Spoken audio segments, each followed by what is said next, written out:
എനിക്ക് കൊമേഴ്സിലോട്ട് വരണമെന്ന് ഭയങ്കര ആഗ്രഹം ഉണ്ടായിരുന്നു. ടോട്ടലി ഡിഫറെൻറ്റ് വേൾഡാണ് കൊമേഴ്സ്.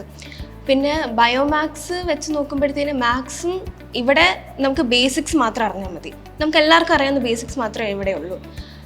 അത് വെച്ച് നോക്കുമ്പോഴത്തേന് സയൻസിൽ നിന്ന് വരുവാണ്, അങ്ങനെ ടെൻഷൻ അടിക്കേണ്ട ഒരു കാര്യമായിട്ട് എനിക്ക് തോന്നിയിട്ടില്ല. ഞാൻ സൗദിയിലായിരുന്നു പഠിച്ചതും വളർന്നതെല്ലാം. ഇപ്പം ഇവിടെ ACCA പഠിക്കാൻ വേണ്ടി മാത്രം ഇവിടെ കൊച്ചിയിലോട്ട് വന്നു. ആദ്യമേ ഞാൻ വന്നപ്പോഴത്തേന് എന്താ പറയുക, ലൈക്ക് നമ്മൾ ഇവിടെ വന്ന് ഇച്ചിരിയും കൂടി ക്വാളിറ്റി വെച്ചതുപോലെ എനിക്ക് തോന്നി. പിന്നെ ആദ്യം വന്നപ്പം എക്സാം എഴുതുമ്പോൾ അഫ്കോഴ്സ് നമുക്കൊരു ടെൻഷനൊക്കെ കാണും. കാരണം എങ്ങനെ മാനേജ് ചെയ്യും, എങ്ങനത്തെ ടൈപ്പ് ക്വസ്റ്റ്യൻസ് ആയിരിക്കും വരുന്നതെന്നൊന്നും നമുക്കറിയത്തില്ല. അപ്പോഴത്തേന് അത് മെൻറ്റേഴ്സ് ആകട്ടെ അവരെല്ലാം ഹെൽപ്പ് ചെയ്ത് പേടിക്കേണ്ട ആവശ്യമൊന്നുമില്ല അങ്ങനെയൊക്കെ പറഞ്ഞ് നമ്മളെ കുറേ പുഷ് ചെയ്തിട്ടുണ്ട്, നമ്മളെ സപ്പോർട്ട് ചെയ്തിട്ടുണ്ട്. F1 to F4 ഞാനെല്ലാം ഫസ്റ്റ് അറ്റംപ്റ്റിൽ തന്നെ ക്ലിയർ ചെയ്തു. അതിന് മെൻറ്റേഴ്സ് ആവട്ടെ, ടീച്ചേഴ്സ് ആവട്ടെ, ഫാക്കൽറ്റീസും കോർഡിനേറ്റേഴ്സും എല്ലാം ഭയങ്കര സപ്പോർട്ടീവായിരുന്നു.